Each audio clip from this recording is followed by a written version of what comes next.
Alright, let's go, because you know what I came in to do. I don't get paid for overtime. I'm here to fight.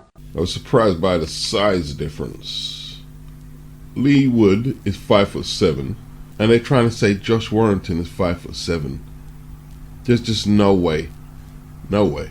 I'll tell you what, BoxRec. The amount of times I do these weeklies and I say BoxRec have got this guy at 5'7" and this guy at 5'7", and there's just no way the height differentials add up. So either these boxers are telling you lies, or you're just putting what you want to put in there. I was trying to say Warrington is 5'7", 67-inch reach, and Wood is 5'7", 67-inch reach. No. Leigh clearly a bigger man, or at least taller. 27 wins, 16 inside the limit. 3 losses. Current WBA World Featherweight Champion, coming off a career best win against Mauricio Lara last time out. He takes on Josh Warrington. 31 wins, 8 inside the distance, 2 losses, 1 draw. Now we know Josh suffered a devastating loss against Mauricio Lara, who went on to stop Leigh Wood early 2023 in an excellent fight, actually, in the 7th round. Really good fight. And took Leigh Wood's WBA title. Leigh, he made amends in May of this year by unanimously outpointing Lara. He had Lara down in the 2nd.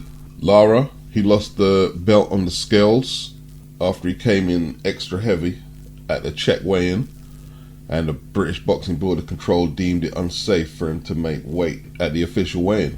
Great performance by Leigh Wood. He boxed beautifully. Now we all saw what Mauricio Lara did to Josh Warrington during lockdown, early 2021. Devastating defeat. They had a rematch 7 months later, and, you know, old Billy Goat Warrington escaped with a technical draw in a forgetful fight, in all truth. Warrington went on to get back his old IBF title that he vacated to fight Mauricio Lara and get chinned. He got the title back against Kiko Martinez in an excellent performance, stopping him in 7. Warrington sustained a broken jaw. He lost the belt in the first defense to Luis Alberto Lopez, who we saw last time out is a very capable performer, as he destroyed Michael Conlan in 5 rounds. Looking at the size difference, this looks like it's going to be a difficult assignment for Josh Warrington. Leigh is the bigger puncher. He's a good boxer. He showed that last time out. Warrington can box and punch and has shocked a lot of people with his boxing ability at times, although that has limitations, as we saw against Kid Galahad, where he was lucky to escape with a draw and retain his IBF featherweight title.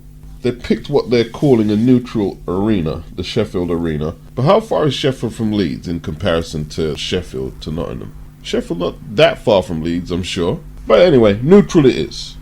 Warrington has a big fan base, and Leigh Wood has an increasing fan base. And they're going to have to segregate both sets of fans, is what Eddie Hearn said. Because it could go off a little mental, couldn't it? You know what I mean? So, segregate the crazy bastards.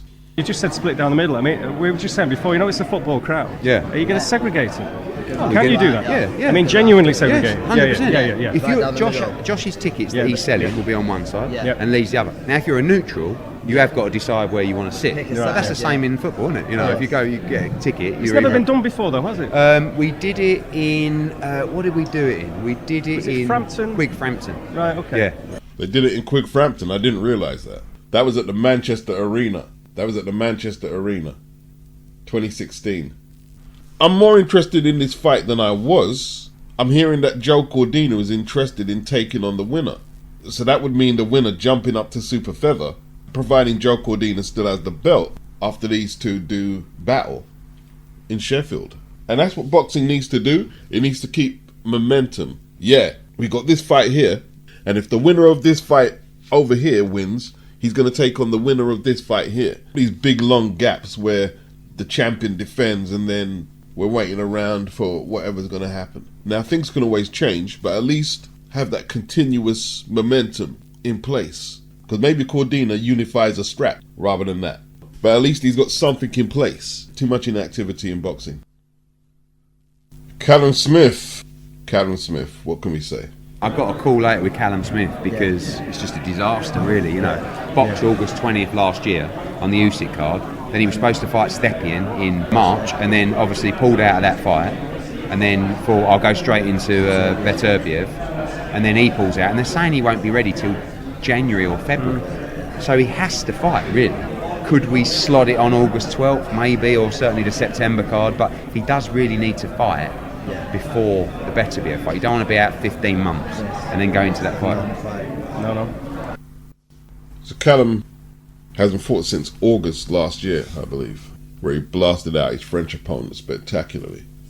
He was supposed to fight Artur Beterbiev this month, August, for Beterbiev's free straps. Beterbiev was pulled out with some infection he picked up around the jaw region from dental work, and they're saying he won't be ready until January next year. Must be some infection. What do they do with Callum? Will he be on the AJ card? He needs a fight. He'll be hugely disappointed. I'm sure he fancies his chances against Beterbiev. I mean, Callum is no young kid, he's 33. But Beterbiev is 38, with a lot of wear and tear, spending a lot of time on the sidelines healing up from injuries and ailments. It's a good time to fight him. I know a lot of people think he's indestructible, but it's a good time to fight him when you can get him in the ring. Now, I still believe that Dan Azeez is the British champion, Commonwealth champion, and European champion, so all the quote-unquote traditional root belts should be on the line when he takes on Joshua Buatsi on the 21st of October at the O2 Arena. Dan Azeez, 20-0, 13 inside the distance, 33 years of age. Joshua Buatsi, 17 wins, 13 inside the distance. He's now 30 years of age. The two have sparred previously. I can't remember if that was an amateur or pro, and they were quite intense sessions. Quite a lot at stake in terms of world rankings and world title shots, especially as both men have turned down title shots in recent months. I'm talking world title shots. Undercard, there's a very exciting fight with Isaac Chamberlain pitting his wits against Mikhail Lawal. That'll be for the British Cruiserweight title. More to be confirmed on the undercard for that. Chamberlain Lawal was supposed to be on the Akoli Billiam Smith card. Lawal pulled out with dental issues. Like Beterbiev, what's all these dental issues, pullouts? But he's back. But the fight's back on. And there was no love lost between the two in the build-up. So we're hoping some of that animosity transfers into the ring, so it's an intense fight, a hard fight, but a fair fight. Katie Taylor took her first L of her pro career in May against Chantelle Cameron. Lost the majority decision. Now it's been confirmed by Eddie Hearn that the rematch will be in November at the Free Arena, the same location as the first fight. Katie is now 37 years of age. She's getting on. She is still the unified, undisputed 135-pound champion, but she's fighting at 140 against the bigger Chantelle Cameron, undefeated in 18. Cameron wanted to actually challenge Katie for her undisputed belts at 135 so she could be twice undisputed champion, but the rematch will stay at 140. Cameron said she's going to be more aggressive, with more energy this time around. She wants to stop Katie. She still doesn't think she's got to do. She didn't want the rematch to be in Ireland. She thought she'd have more leverage within the rematch, but Katie is still the big draw in women's boxing.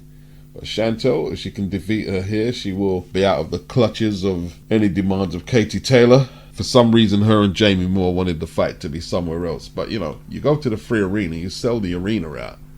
You know, women don't sell arenas out that easy. Katie Taylor does.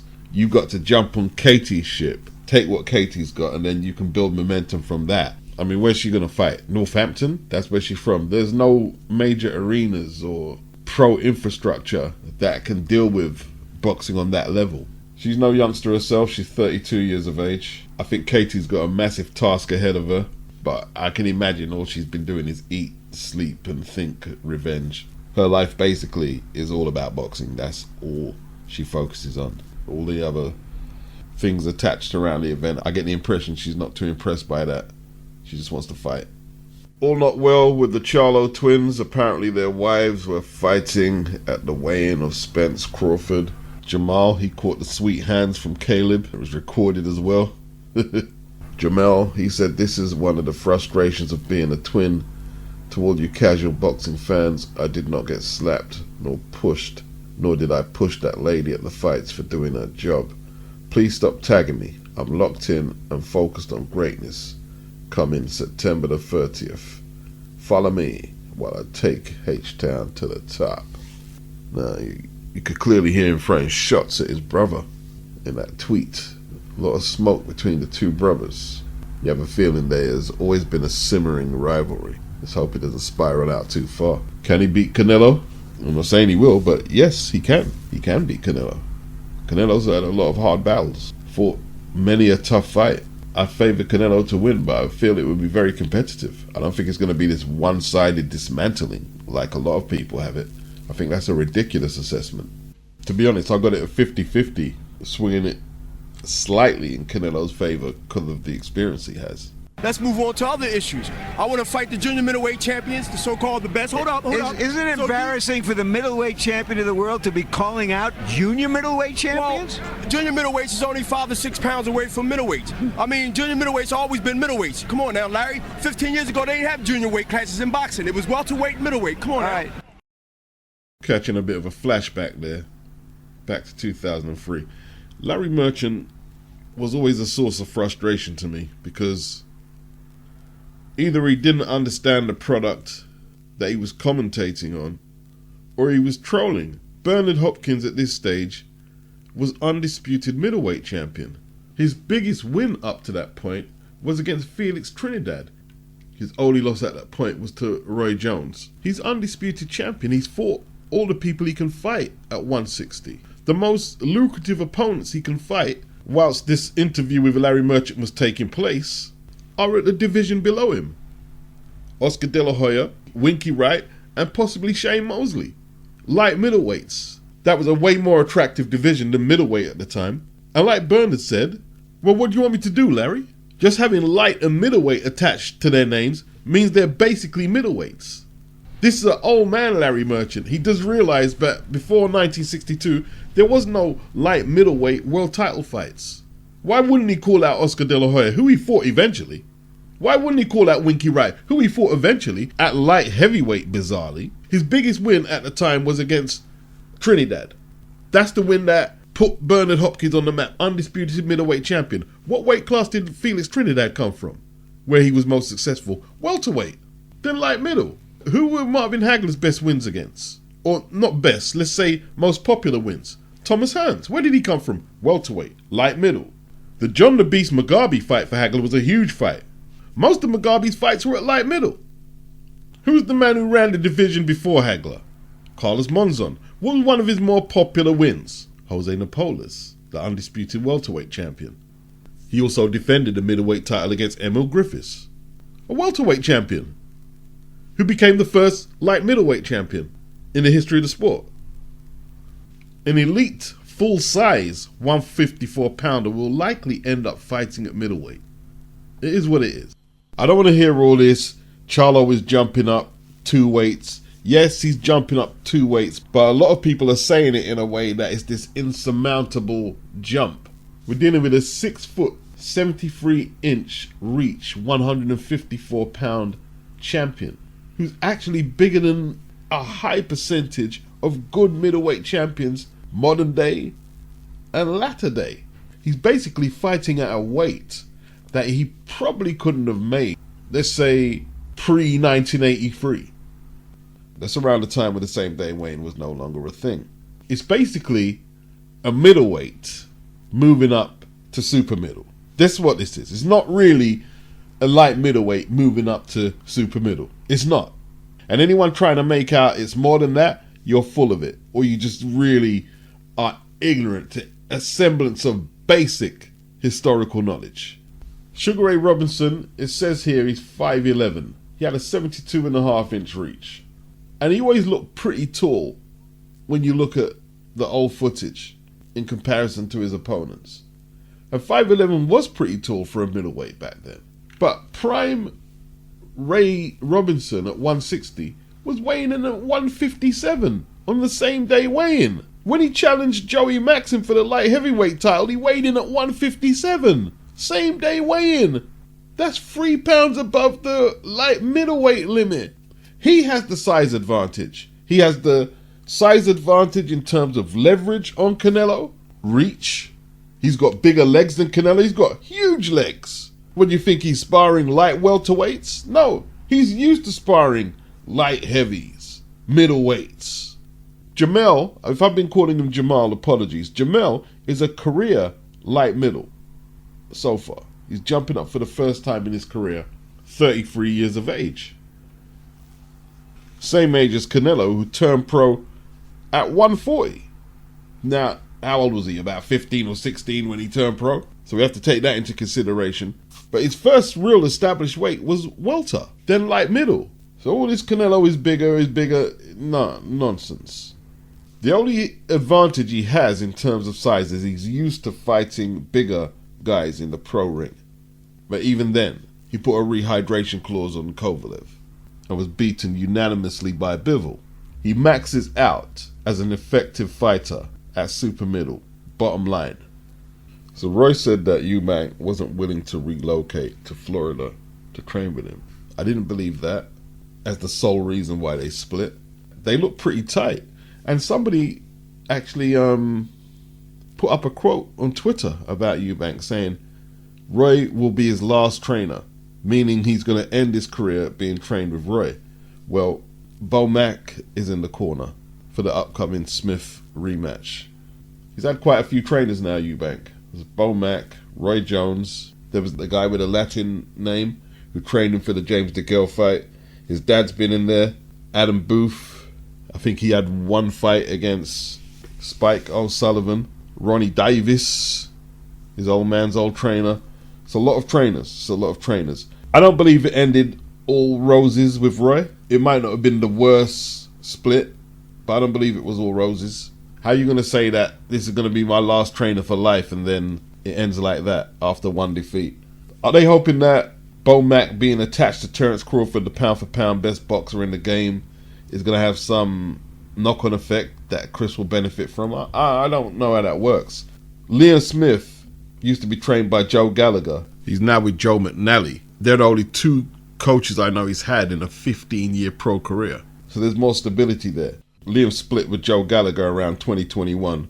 So him and McNally have been working together for 2 years. It's not that long, but it's longer than what Eubank has spent time with any coach. So less chopping and changing for Liam will be in his favour.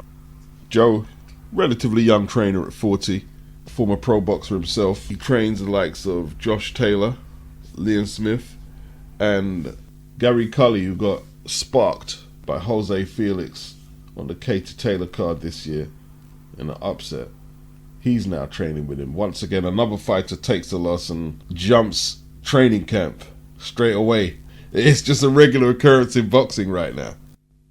So Eubanks was training in Las Vegas in recent weeks and personally witnessed Crawford's preparations. He was watching the way they worked. He mentioned that Roy wasn't able to train him for this fight. He had other fighters and other obligations. So the stars just aligned. Bomac was in town and I thought, I like this guy. I like what he's doing with Terence. Let's see what he can do.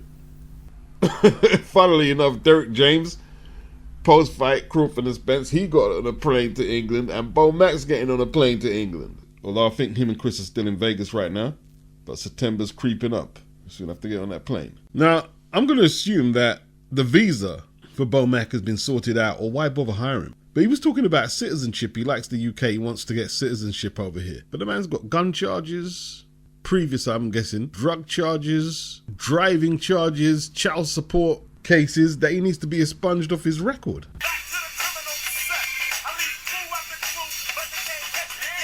Buatsi versus Dan Azeez. Buatsi's trained by Virgil Hunter, and Dan Azeez is trained by Buddy McGirt. Dillian trained by Buddy McGirt.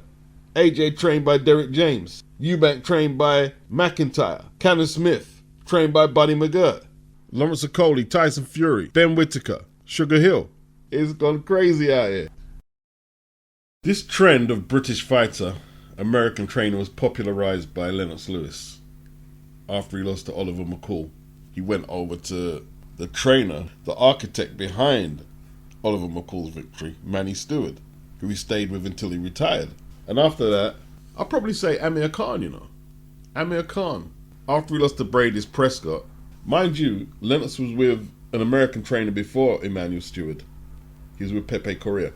But yeah, Amir Khan, after he lost to Brady's Prescott, ditched Oliver Harrison, R.I.P. He went to Freddie Roach, and then he ended up with Virgil Hunter.